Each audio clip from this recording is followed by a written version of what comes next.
Hello and welcome to Rosalora. If this is your first time visiting the channel, it's so lovely to meet you. And if you're returning, it's so wonderful to have you back. My name is Rosa. I'm a digital artist, and today I'm working on some OC redesigns.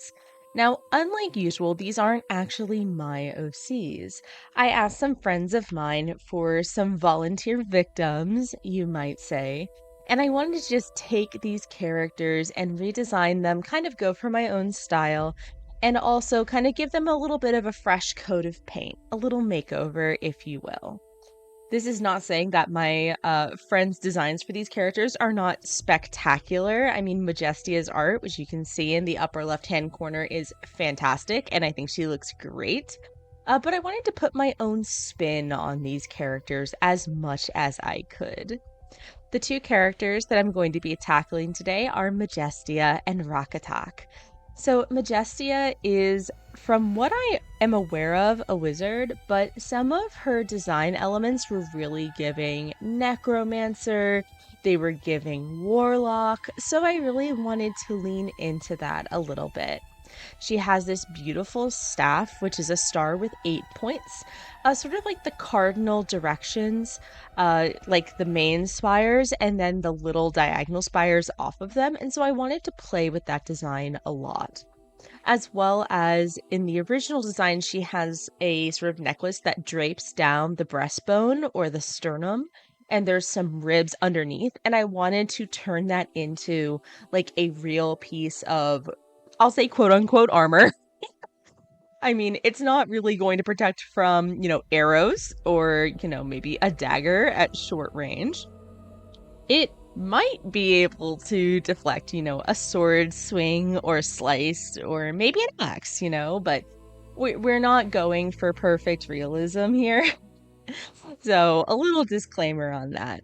But I did want to take those design elements that I thought were really strong in Majestia's iteration that I was working with and try and turn them into something that was a little bit more sort of like thematically cohesive throughout the entirety of the character.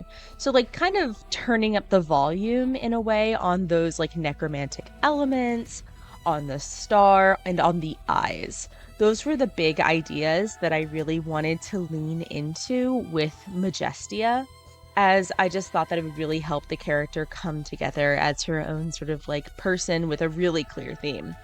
When I was drawing and designing her, I almost thought about her less like a person's like PC and more like a really cool mini boss that you might encounter in a dungeon. Where I'm like, oh, she has like all these skeleton, minions to do her bidding, and obviously she's like a servant of like the big bad with this like all-seeing eye. It's very Sauron. So I wanted to lean into that. You can see my dorky little skeleton that I have on the side, where I was like, oh, well, let me just get an actual skeleton reference really quick so that I can just keep referencing that. And I mean, here's the thing. It did work really well. I really enjoyed having that reference up basically all the times that I was working on the skeletal parts of Majestia. The original design only has the sort of one arm being mostly skeletal, and in fact, it's less skeletal and more sort of like magic mechanical. I don't know the story behind the arm, admittedly. I should ask at some point. But what I wanted to do was really lean into necromantic elements with the ribcage and be like, okay, how can I spread that to the rest of the design? And so I wanted to go with this very vibrant and luscious gold and spread that over the limbs. I was like, well, I have the one arm that I know I just want to go full skeletal on the lower part of the arm because that was part of the original design. What if I balanced out the rest of the design with a gold leg? And once I put it in there, I loved it. But the one thing that kind of gave me a problem is that I think that because I was really focused on it being, bone-like, it did take away a little bit from her hip. Majestia, as you probably noticed in the original picture, it has a very like hourglass proportion And though I really try with the ribcage to emphasize like the chest area and make sure that that isn't completely lost, I feel like her hips got a little lost in the process. So if I could go back to this art and change one thing, I might have tried to make the hips a little bit wider. Unfortunately, the sort of tabard style, or tabard, I guess, style garment that she's wearing isn't doing a lot of favors. Maybe I could have like cut the slit a little bit higher. But again, I'm like, how am I going to connect that golden hip bone to the pelvis? I don't really know. So I'm flying by the seat of my pants just a little bit. But on the whole, I think that Majestia really came together in the way that her design like still looks very regal. I think that she still looks very dignified. And I think that she still looks intimidating. I really love the eye cloak. It was an idea that I brought to the table, like, ooh, like how can I really up the creep factor on this character? I love really intensifying what I'm doing. And so it felt like the right thing to do for Majestia, I think. Her symbols that recur throughout the entire piece, that 8-pointed star, I really wanted to emphasize. I love the way that the belt turned out, even though it took me forever to color every individual chain link on the belt and on the sort of like necklace. But I think that in the end, it was worth it. And I'm really happy with the effort that got put into Majestia. All the little finishing touches and changes in color. Ah, gosh, I'm just really happy with the way that she turned out. And I'm very happy that my friend liked her too.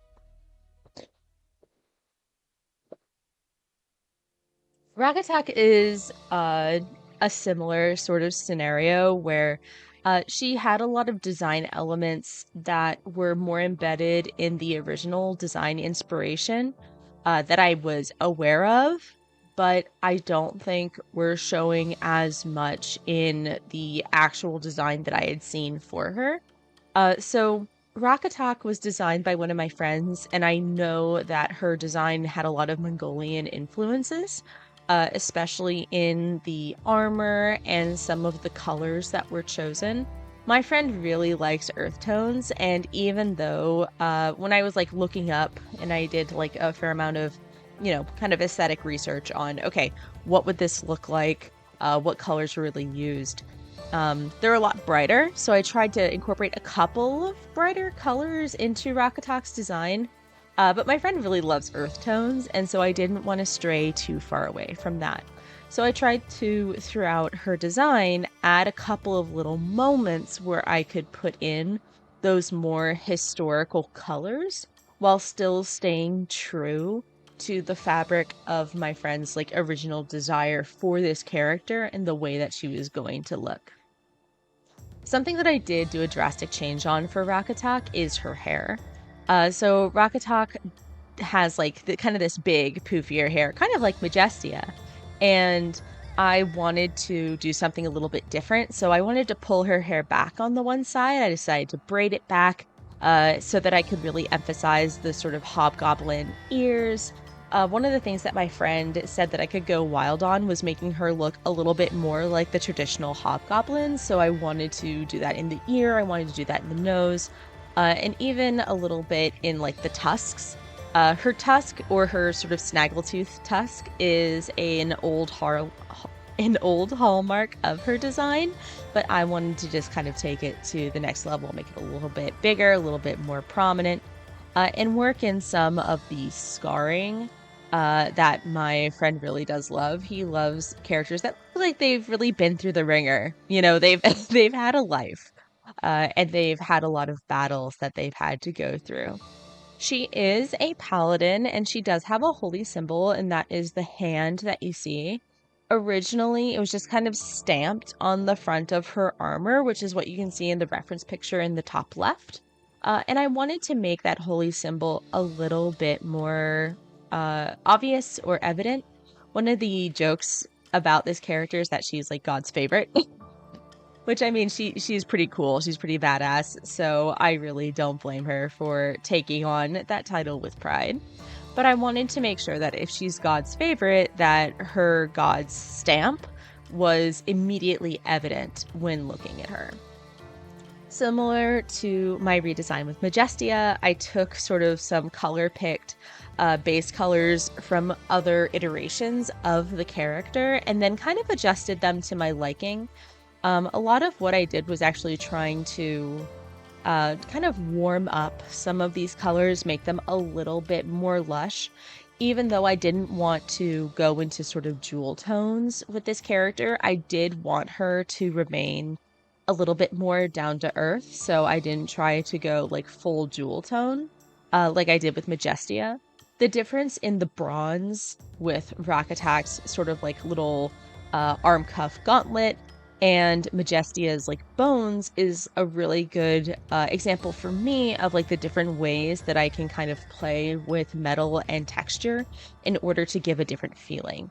Majestia's bones have all of these little shines and highlights.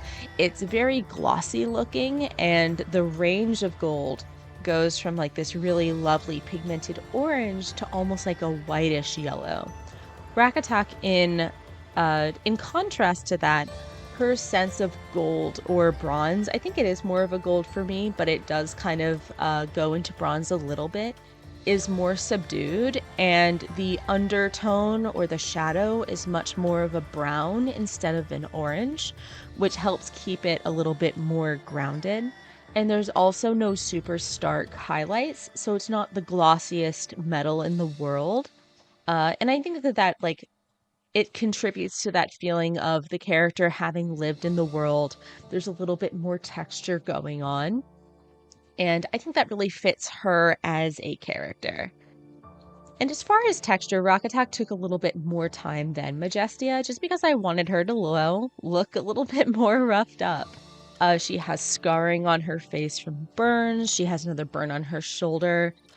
She has several kind of like indicators on her arm and on her face of being scratched up by something at some point.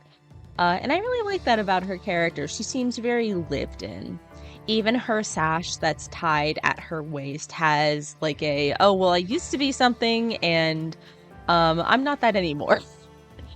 And on the whole, I think that she really came together in a way that was pleasing for my friend. A little bit of last minute lighting, extra highlight, extra shadow, making sure that everything is in balance with each other. Both of these characters are really lovely, and I was really like honored to be given the opportunity to redesign and rework and take another look at these characters for my friends. The original designs that were present are absolutely great. This is absolutely no knock on them at all. But I am really honored to be given the chance to work with somebody else's character and put my own spin on them. Thank you so much to my patrons who helped me make art, but especially Banjo, Confocal Clips, Deator, and Fire Pit. You guys are the best. And of course you. Thank you so much for clicking on the video. Like, comment, and subscribe. There's another thing on the screen if you'd like, and if you like what I do, you can support me on Patreon. And remember, it's all gonna be okay. See you next time.